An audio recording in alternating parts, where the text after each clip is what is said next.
Hey guys, welcome back. I think this is the first time we've been in the garden since maybe November. It's been a pretty nice week so far, and one thing I really need to get done is getting all of my soil samples ready to be sent off for soil testing. So I've never done soil testing before, but this is now my 6-year garden. This space in particular is the main reason why I want to send off like soil testing instead of doing a bunch of like guesswork myself. I'm going to be sending off to our extension office. They go through K-State University.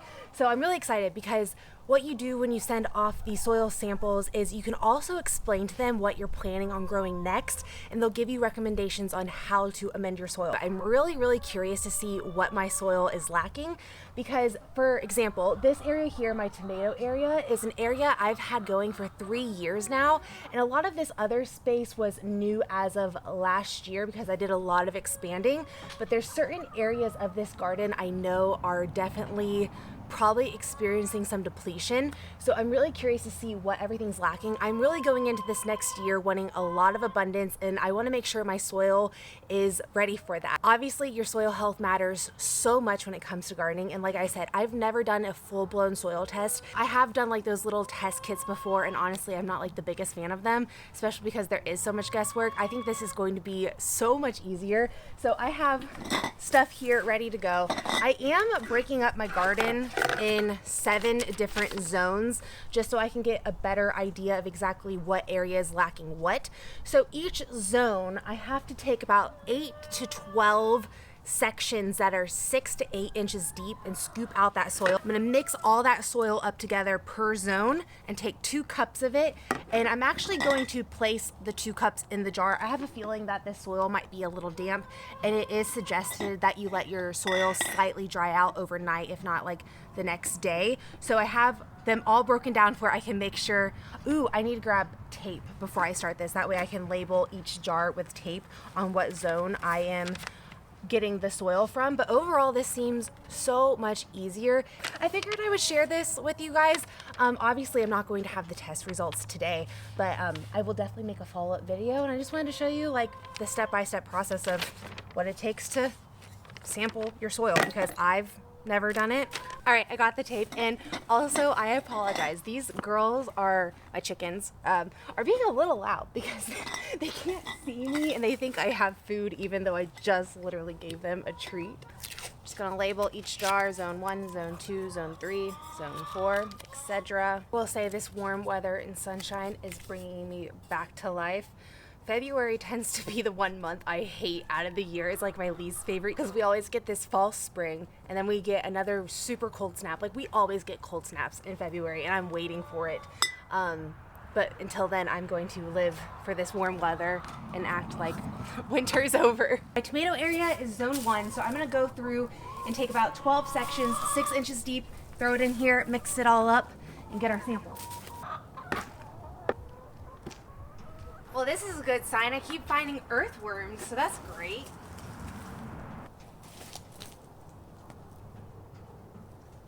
That's a really fat one. Let's put you back in the ground. Man, there's so many.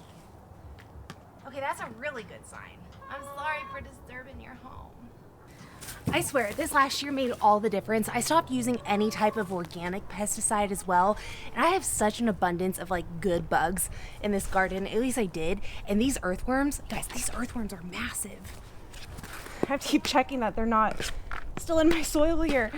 I'm gonna mix this up really well. Make sure all of that area is combined. I'm actually probably just gonna fill up this jar, and then I'm gonna lay out everything on like a cookie sheet or something to where it can dry out a lot quicker. Laying flat than obviously in a jar. It's not really gonna dry out in a jar. But this is a lot easier to transport back inside. I'm just gonna fill the whole jar. All right, zone 1 complete. So what's crazy about finding all of those earthworms is the fact 2 years ago, I had like 0 in my garden. I was having a really bad grub problem that I realized toward the end of the year, and I had like, I could not find a single earthworm in my garden. So I looked up remedies I could do with beneficial bugs, and I sprayed beneficial nematodes throughout this garden space about 3 or 4 times come late winter into spring and summer, and that literally I feel like was the complete game changer. I can't believe how many earthworms were just in that space.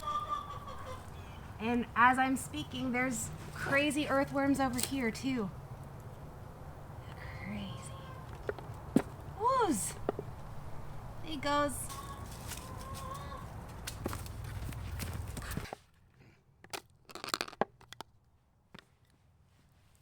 All right, so now you're going to see me kind of combine certain sections of the garden together as far as garden beds and trellising goes, and that is for what was planted in each area. So these two garden beds behind me is actually going to be zone 4. These two beds were both planted with garlic last year. They were turned around, planted with sunflowers and green beans. So I know they should have a very similar makeup. They also had new soil as of last year.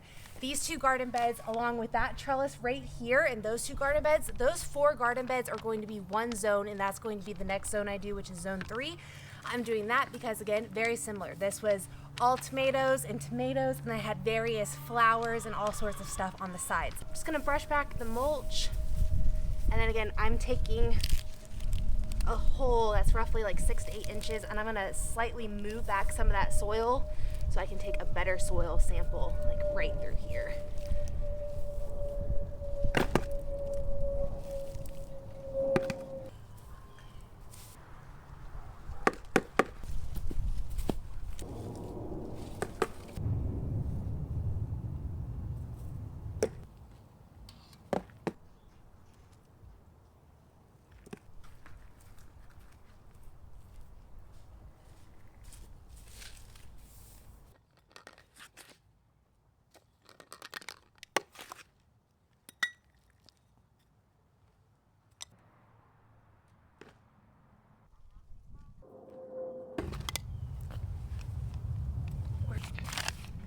Zone 5.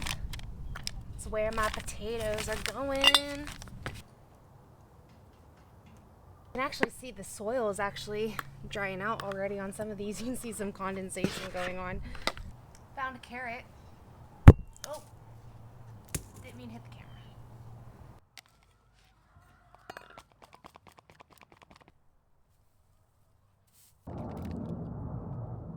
What I'm gonna do now is I'm going to dump these jars and lay the soil out as flat as possible. That way I can get it to dry out for tonight so I can get the scent off tomorrow. Like I said, it is already starting to dry out, but I'd rather do this better. 3, 7, and 4. I don't know if this is how it is everywhere when it comes to sending your soil samples to the extension office, but here I have to fill out 1 piece of paper per each zone I just did, so I'm gonna go ahead and do that now. But the reason why I really think this is just going to be game changer is because I can mark off what I'm planning to grow in that zone, and they will give me recommendations based on what I plan to plant next and how my soil is currently looking. And I think this is just going to be a complete game changer. So my map is just my map that I showed you guys of my garden planning, and I just zoned everything out with that. I swear, using like Procreate and an iPad has been a game changer. So zone 1 is my tomatoes.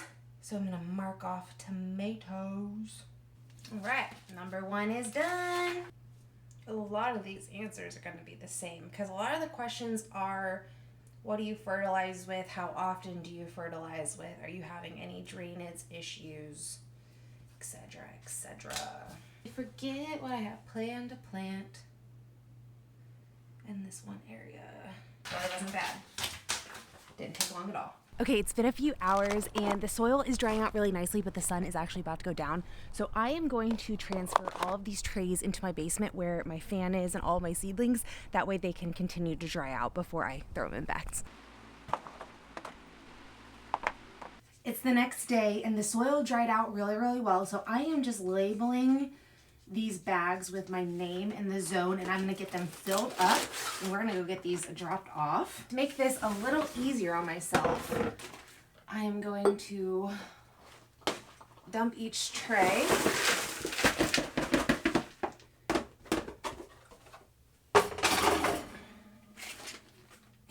are going to fill up the bag.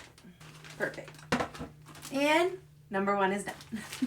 Beautiful. Yay. Boom. So one thing I will note is you guys saw how fast this soil dried out. I live in Kansas and I did not know the importance of mulching my garden for the first like 2 years of gardening. With the wind, it will dry out your soil very, very fast, having you to water even more. With mulching, it really does retain that moisture, allowing you to water less and your plants will get less stressed.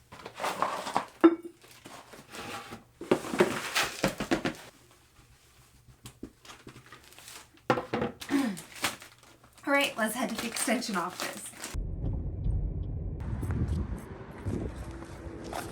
About 6 weeks. Okay, that was so easy.